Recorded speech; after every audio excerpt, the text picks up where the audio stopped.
ఒక ఊళ్ళో సుజాత అనే ఒక ఆవిడ ఉండేది. ఆవిడ దగ్గర చాలా డబ్బులున్నాయి. అయినా చాలా పిసినారిగా ఉండేది.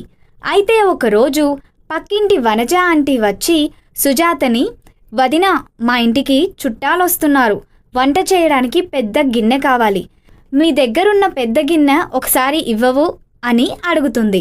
దానికి సుజాత మనసులో ఇప్పటికే చాలాసార్లు అడిగింది, ఇవ్వట్లేదని, నేను పిసినారిదాన్నని ఏడుస్తుంది. ఈసారికి ఇద్దాంలే అని అనుకొని తన దగ్గర ఉన్న ఆ పెద్ద గిన్నె తీసుకొచ్చి వనజ ఆంటీకి ఇస్తూ, జాగ్రత్త, చొట్టలవి పడకుండా చూసుకో, ఇది మా పుట్టింటి వాళ్ళు పెట్టింది అంటూ జాగ్రత్తలు చెప్పి ఇచ్చింది.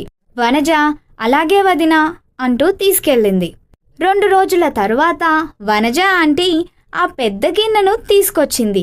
దానితో పాటు ఒక చిన్న గిన్నెను కూడా తీసుకొచ్చింది. అది చూసి సుజాత ఆంటీ ఆశ్చర్యంగా, ఈ గిన్నె ఏంటి అని అడిగింది. దానికి వనజ, మీ గిన్నె చాలా గొప్పది వదినా, ఇది మా ఇంటికొచ్చాక పిల్లని పెట్టింది అని అంది. ఆ మాట వినగానే ఆనందంతో మురిసిపోయి సంతోషంగా తీసుకుంది సుజాత ఆంటీ. ఇదంతా చూస్తున్న పక్కింటి ఆవిడ ఆశ్చర్యంగా నమ్మలేక ముక్కు మీద వేలేసుకొని చూస్తుంది. కొన్ని రోజుల తరువాత వనజ ఆంటీ వచ్చి మళ్ళీ ఆ పెద్ద గిన్నెను ఇవ్వమని అడిగింది. ఈసారి సుజాత ఆంటీ ఎలాంటి బాధ లేకుండానే సంతోషంగా ఇచ్చింది.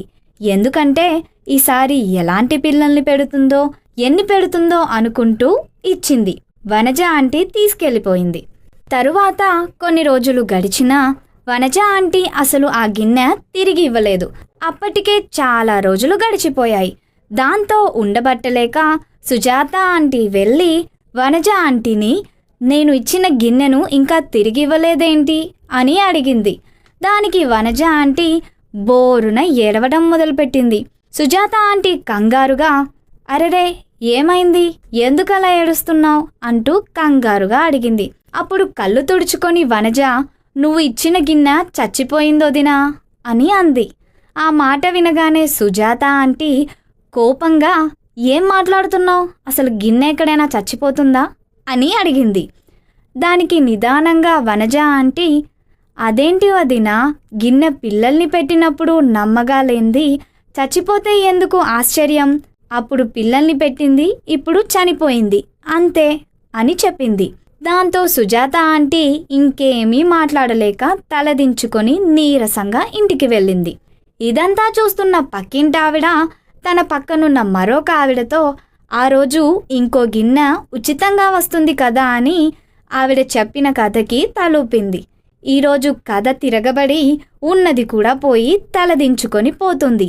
ఆ రోజే నిజాయితీగా ఉండి ఈ గిన్నె నాది కాదు అని వెనక్కి ఇచ్చేసి ఉంటే ఈరోజు తన గిన్నె భద్రంగా ఉండేది కదా, దీన్ని బట్టి ఏమర్థమైంది అని అడిగింది.